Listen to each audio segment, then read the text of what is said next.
Hi, this is Tracy from Critters Crafts and Crochet. I was going to show you how I make my dog food. I used to do this in a large quantity for my German Shepherd, but she passed away a little over a month ago. I would use a roaster, but it's all the same technique. I'm going to use a pressure cooker for this.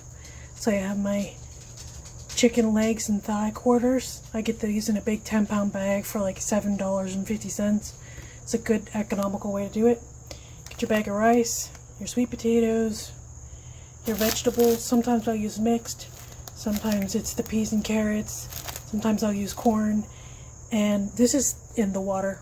This is basically all I use. I will add blueberries, or I think I even put cranberries in it one time, and they like that real well too. I make this for my mini Doxy because she's spoiled and has got used to eating the German Shepherd's food and won't eat regular kibble now.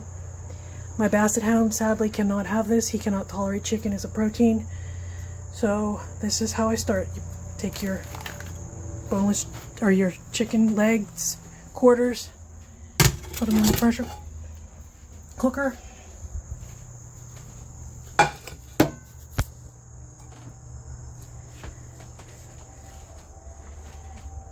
Add your water.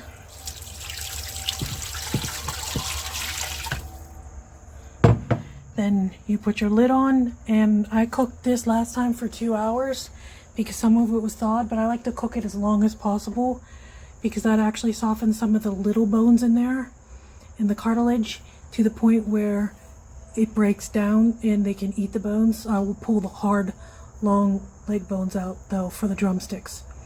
So let me get my lid, put my lid on, lock it, put my cap on to bring it up to pressure. If you choose poultry, it says 15 minutes, but you can increase that. I use high pressure and I manually change the timer.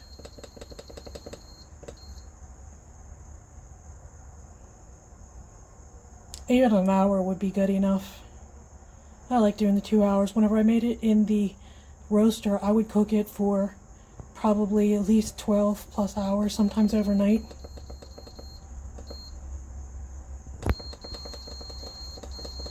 And that helped break down the bones too. So 2 hours, press start, and it'll come up to pressure and then cook, and I'll get back to you. I wanted to add that I used 2 of the leg quarters. If I was making this in the roaster pan, I would have used the whole entire 10 pounds and a 3 to 5 pound bag of rice. I only have a 1 pound bag now, and an entire thing of frozen mixed vegetables, sometimes 2, and also more sweet potatoes. This is the chicken after I pulled it out of cooking. See how it's literally just falling off the bone. I will finish cooking the rest and then I'll add this. Put in a sweet potato. I diced it up. If I was making it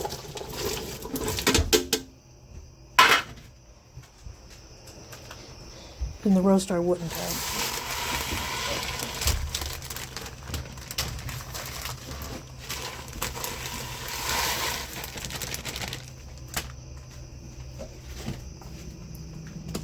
Let me get the vegetables, hold on. Oh, where'd they go? Okay, so there's 1 pound of rice, big sweet potato and a little one, and about a half a bag of the peas and carrots mix. Mix that together. Like I said, if I was doing it in my big roaster, I would have just thrown the sweet potatoes in whole, because I cook it for so long they break apart anyway. You can smash them up with your spoon when you stir it. I'll put the lid on it and put this on the grain setting. Let's see here, rice and grains. 12 minutes. Let's go a couple more just to make sure it's done all the way. Crunchy rice is horrible.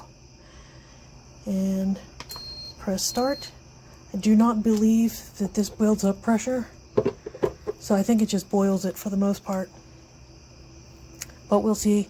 Last time I tried this, I had a bad seal on my pressure cooker, I changed the seal, so we will see if it builds up pressure this time. And I'll come back and show you what it looks like when it's all done. And I will take the chicken off the bone and dump it up. I do have some blueberries I'm going to mix in, and hopefully, and then it'll be all done and ready. Just cool it off and dish it out in their bowls when they're ready. I'm telling you, they'd love it. They love smelling it. As soon as they smell it, the chicken, they start looking and nosing and wanting some. Even my Basset, like I said, who cannot eat the chicken. But here's the cartilage. I can even leave that in there. You can see how soft it is. The skins, if you want to leave those. Some people don't like that much fat.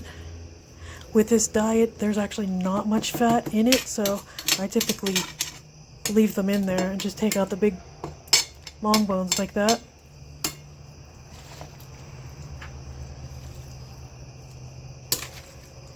And it's just like, I'll take that out, but you can see how soft the bone is. I'm not even applying pressure, and it's just breaks down. So they get all that good bone meal that's really good for them, that they're not getting if you don't cook it that long. It's good for their bones and protein, and got all the vitamins and stuff in it.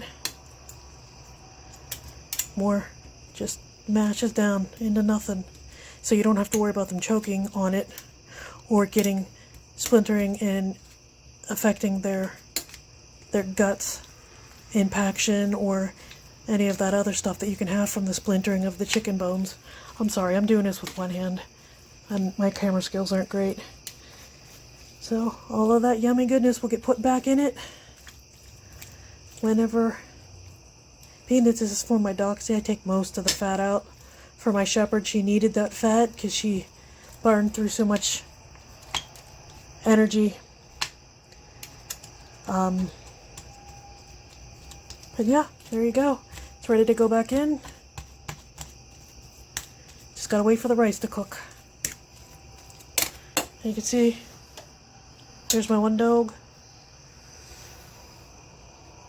There's my other dog. I know my floor's messy, I got dogs. Sorry. Please forgive me. And I'll meet up to you with ya. Show you what it looks like and it's all mixed up together and ready to go. I also wanted to add the reason that I pressure canned it for 2 hours and not just 30-35 minutes that it would have taken to cook the chicken is so the bones turn this way to disintegrate, and I can include that in their food. Like I said, it doesn't work with the long bones, although they do break down, but that's still too much. I won't feed that. But for all of the other little bones and the backbones, that all mushes down and is completely able to be eaten. See? Look at, I just smashed that with my finger. That is a bone. And that's good stuff. That bone marrow.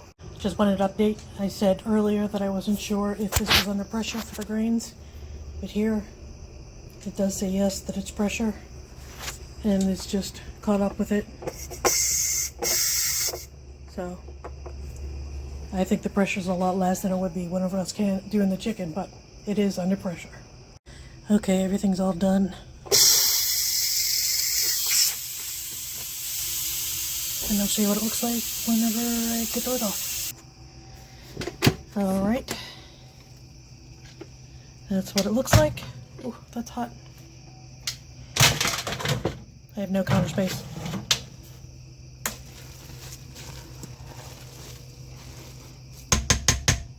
Hold on, I'm going to pull this out and add the rest of the stuff to it. Look how bright and yummy that looks, huh? I mean, I think that's definitely better than straight old store-bought kibble. It needs stirred. It has to even up the lens. In goes the chicken.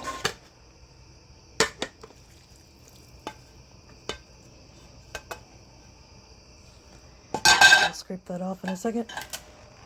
Blueberries, I don't cook those in there because they don't take long. And they're fine to be put in whenever it's all done.